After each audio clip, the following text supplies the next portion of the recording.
Human trafficking is horrific, but very real indeed. You need to be careful who you can trust with your information, as people aren't always as kind-hearted as they may seem. So get comfortable and let the darkness take control. Number 1. I was born in the northeast of Brazil, a region known for its marvelous beaches. I was quite a pretty child, and everyone used to pay attention to me whenever I was out with my parents. Fortunately, my parents always took care of me and never left me alone for a second with strangers, not to mention the fact that our house was a fortress. Just like many houses around here, we had giant walls and fences around the house to keep intruders out. This story took place when I was around 5 or 6 years old, around the year 1995, and I was going out with my mother to the farmer's market downtown. I used to live around 5 to 8 minutes away, and it was morning, and there were a lot of people at the bus stop, including this one creepy woman standing up in front of us. There was nothing really creepy about her looks, but I remember that she was the first person I noticed when we stopped there. I always had a strong gut feeling to what people are up to, and I did not like her when I glanced. She was wearing a sleeveless white shirt, blue jeans, and black shoes. Really 90s. She was looking around as if she was looking for someone, and then she looked back and saw me. It was the only time she gave a glance to my mum. Really quick. And after that, she couldn't take her eyes off me, almost as if I was some kind of prize. Back then, we used combis as a kind of public transportation. Now, for those of you who don't know, combis are a form of community shuttle bus. When this one arrived, my mum pulled my hand gently to warn me that we could go in the car. Before we got in though, this woman ran and passed in front of me to sit in the middle bench, just where we were going to sit. It was okay. We got in anyway, and I sat with this woman on my left and my mother on my right-hand side. Until that point, my face was the same. I never spoke, smiled, or did anything different than give this woman a mean look. I did not like her, and wanted to show that I knew she was a problem. But once I sat on her side, she started to grin in a creepy way, and started to bend down, as if trying to talk to me. She began really low, and I ignored her. I wanted to look onto the other side, but I felt as if I needed to pay attention to whatever she could do. I needed to have her in my field of vision. I remember her asking my name, my age, if I liked school, and I remained silent and touched my mum's leg. My mum noticed and told her out loud to stop trying to talk to me. The woman was ignoring my mother and kept trying to talk to me, so my mum yelled, "Wanna talk? Talk to me, bitch," and moved me right to her side, staying between me and this creepy woman. Even with my mother in the middle, the woman didn't stop trying to talk to me, and I remember my mum telling me to show my tongue to her, to try to make her stop. I did the best I could and showed her my tongue with a really mean face, but the grin never subsided from hers. By this point we'd reached our destination, and my mother and I got out of the combi really quickly and started walking hands-on. And this is when the scariest moment of all happened. I had the feeling that I needed to look back, and I did just that, only to find out that the woman also left the combi after us. I saw her standing up in the front of a car, looking at us walking, and then she looked to her left side, which was an avenue. I felt that I had to follow her eyes, and I did it again. And I thanked myself every day that I followed my instincts that day. I found out that she was looking directly at these two men standing on the other side of the avenue, and gave them a kind of signal with her hand and pointed to us. They spotted us in the crowd and started running towards us. I pulled my mother's arm and told her to watch out. My mother told me to run like I'd never run before and to not let go of her hand. I did just that, and I ran as fast as I could with my mum, just as we were being chased by these three strange people. We were done if they caught us. These guys were really tall and fast. One of them a skinny blonde guy with white shirt, blue jeans and a funny hat, and the other one was a muscle man with a dark shirt and also blue jeans. My mother didn't want to stop and ask for help without a police car near us, so we ran as fast as we could between many streets and the main church. We ran about 4 to 5 blocks around the church, and then a police car appeared in the parking lot in front of it. We ran until we reached the middle of the patio, and my mum turned back and started screaming for help. Then the crowd stopped and tried to hold the guys whilst the police noticed, and they came to the rescue. My mum yelled everything that they were trying to do to us, and that the woman was following us. But in the confusion, the woman ran away and the police arrested the two guys. They were known criminals. Meanwhile, a friend of my mother that used to drive combi saw us and offered to take us home. My mother accepted, and we went home without pressing charges. We both thought it was wrong. We both wanted to make sure they got punished for it, but at the time, it seemed like the best decision. We just wanted to get out of there, and it took me weeks before I went out again. A few weeks later, I got really happy that we didn't decide to pursue this further and take them to the police station. Our friend's neighbour called my mum to tell her to watch the TV on Channel 2. It was the local news, and on it, we see the same lady. My mum and I sat to watch it, and there was the same woman arrested for trying to kidnap a kid in a city nearby, with two other giant scary guys. In the end, they mentioned she was a known member of a kidnap chain that sold children's organs on the black market, and sometimes sold children to foreign families for adoption. I got happy because these people could never have access to our documents because we never pressed charges. Never underestimate the corruption of officers. And I'm so glad that they will never be able to find me again. So creepy woman, let's not meet. Number 2. This happened in the early 2000s. I was vacationing on the Caribbean with my family when I was around 9 or 10 years old. This particular island, like many of the Caribbean islands, was largely impoverished. Of course, the resort communities were where all the tourists flocked to this beautiful slice of paradise. As a young kid staying at a fancy vacation spot, you don't really think about the reality that you're in a foreign country that you don't know very well. You're not familiar with what goes on outside the gated resort, and you certainly aren't aware that as well as being known for gorgeous beaches, many islands in the Caribbean are hubs for human trafficking and drug smuggling.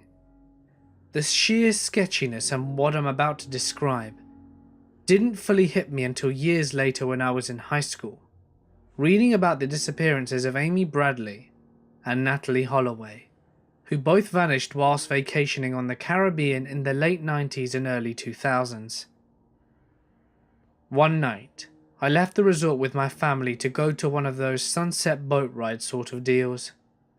We joined another family and took the shuttle to a marina that was maybe half hour away from the resort. I remember as we rode to the marina, I got more of a sense of how destitute some of the less touristy areas on the island were.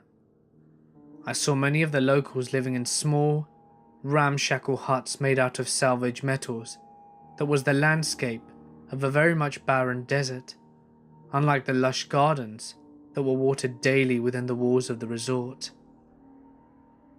The shuttle dropped us off by the docks, and we hit the boat tour. It was an amazing time. The boat's crew pointed out unique wildlife and told us about the history of the island. By the time we returned to the docks, it was pitch black, and probably around 11 PM. And with me barely being 10 years old, I was thoroughly exhausted. I hopped out of the boat and walked along the deck, back to the parking lot where the shuttle had dropped us off earlier.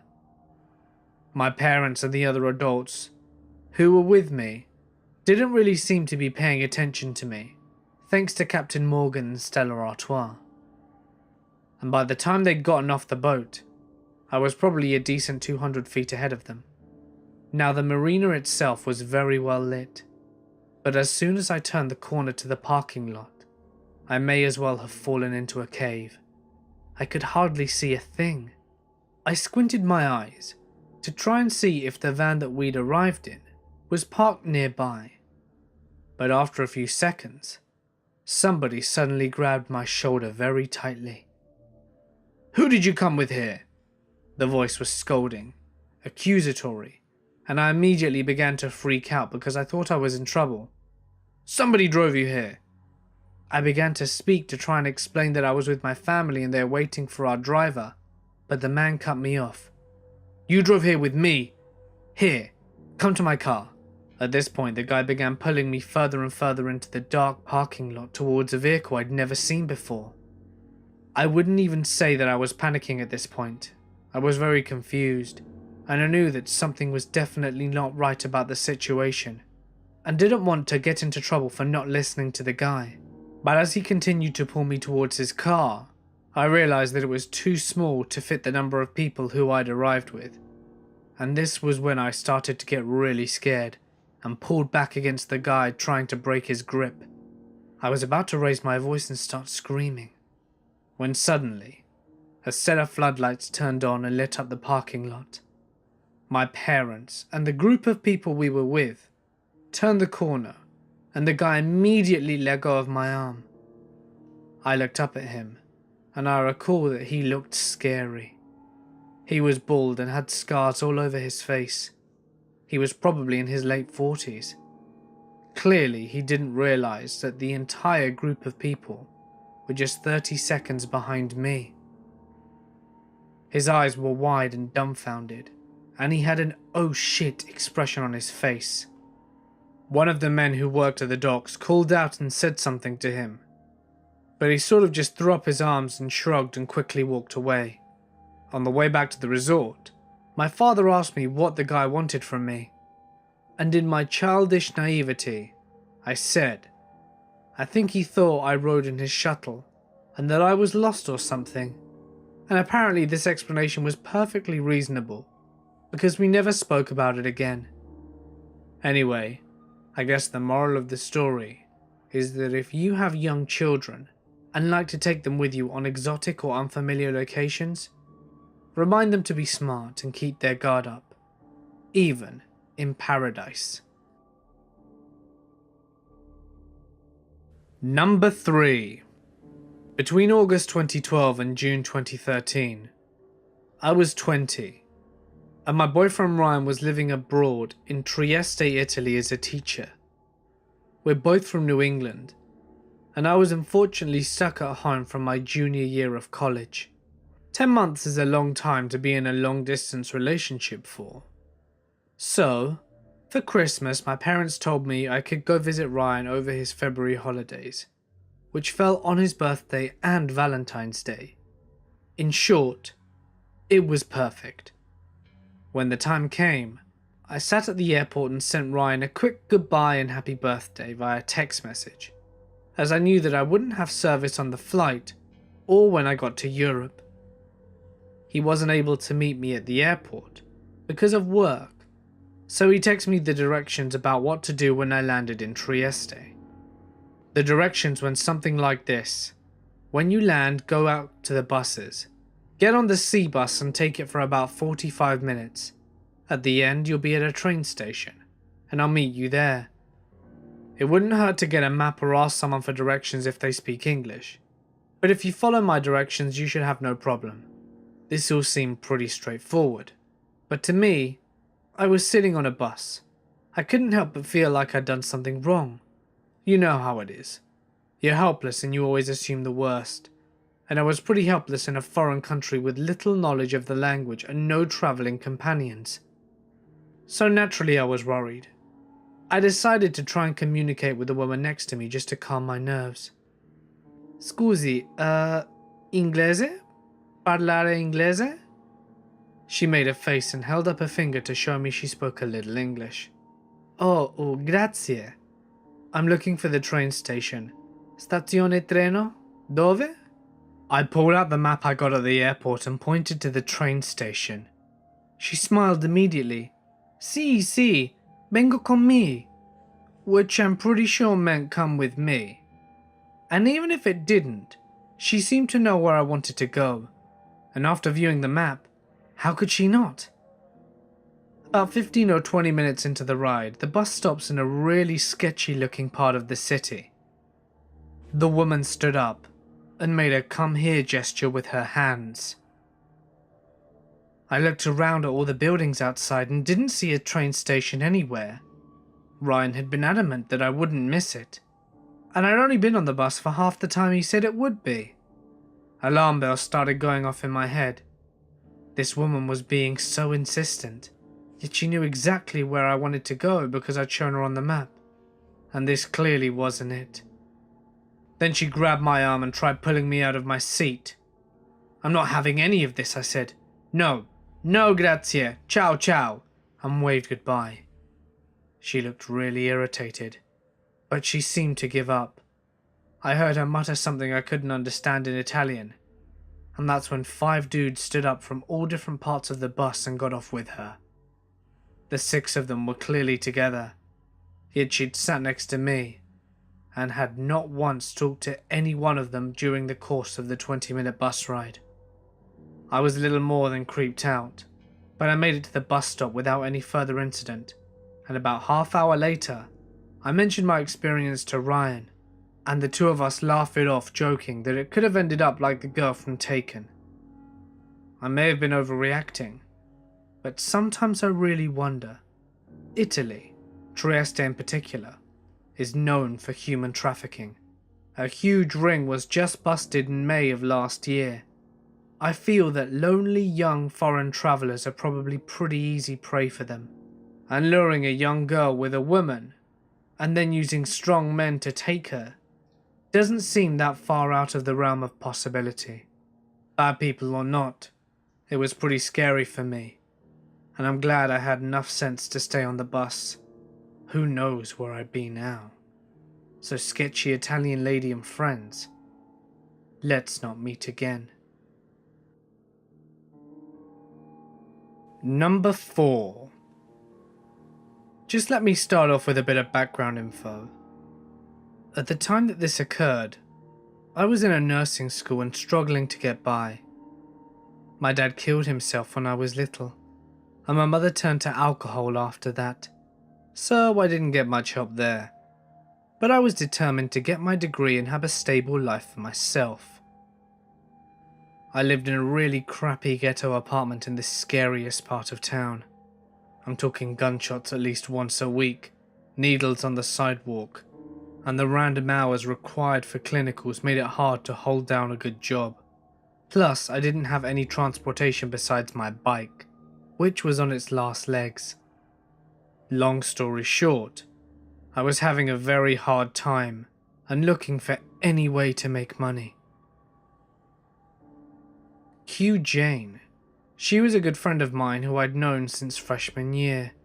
She'd noticed my situation and told me that she was making $200+ a night at a local strip club. This got my attention, as that was a lot of money. She said the club had a no-touching policy and the guys literally threw money at you. I made the decision to just go with it and went with her one night to check it out. I was graduating in less than a year anyway. Why not? Jane stayed by my side the entire night. I felt safe. No one touched me, and no one harassed me. And I made over $300.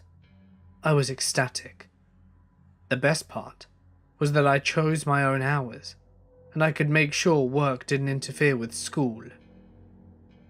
We went a few more times together before she left to visit her family for spring break, and she left me with explicit instructions that if I decided to go to work, I was to take a cab, call her when I left work, and call her when I got there, and text her every hour and call her when I was leaving.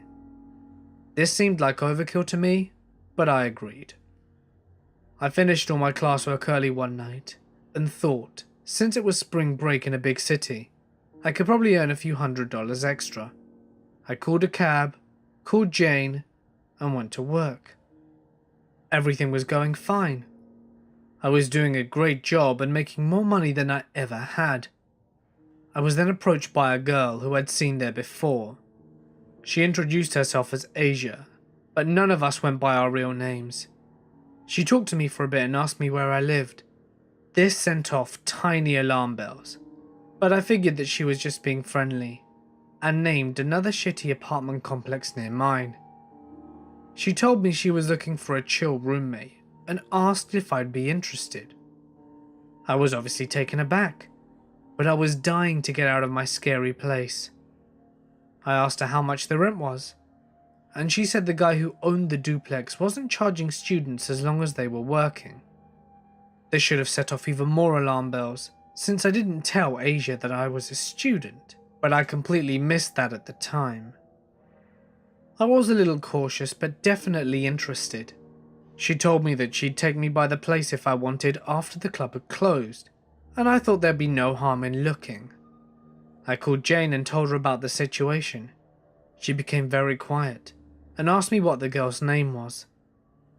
I told her, and she responded that I needed to call a cab now and get home now. I was pissed. She was ruining this for me until she explained that Asia was a known prostitute. And long story short, I would have gotten to live there, but as a sex slave. She didn't want me as her roommate. She wanted to bring me back to her pimp. I called a cab and hid in the back until I got there. I heard Asia was looking for me, but I didn't come out. And as soon as I got the text that the cab was there, I ran to the back door and sprinted out of it. I looked back to see the commotion that I had caused. Asia was still looking for me, and a large man turned in the direction. I never worked there again, and graduated a few months later. I now live in a good apartment with a great job at the ER, but I shudder to think what could have happened that night. Hey guys, it's Mort here, and thank you so much for listening. Thank you for all your support in the comments section in the last few videos. I'm feeling much better now, and I'm really excited to bring you more original topics and interesting stories soon. If you enjoyed the video, be sure to smash that like button and subscribe, as you won't want to miss what I have in store for you next. And if you didn't see yesterday's video, and you want an hour-long, truly epic story, please follow the link at the end of the video. It is amazing, so please go watch it. And if you've had a creepy or paranormal experience that you wish to share, feel free to send it to my email, which you can find in the description.